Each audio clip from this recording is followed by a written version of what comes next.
Let me show you how to put it on by the motor, okay?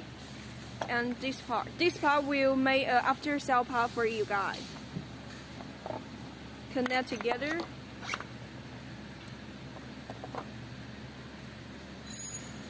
And this lock it. Put inside this small part.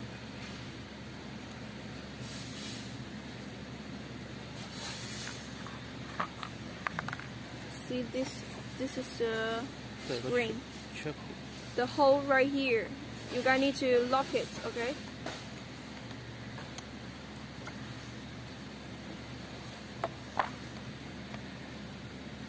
Connect together. And make sure you figure out right or not, okay?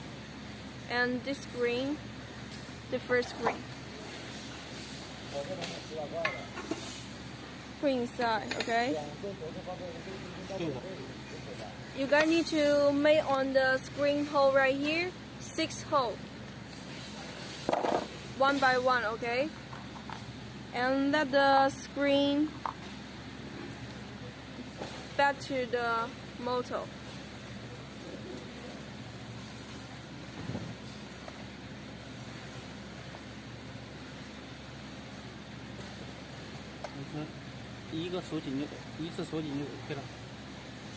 Once upon a time, you guys need to lock 6 pieces, okay?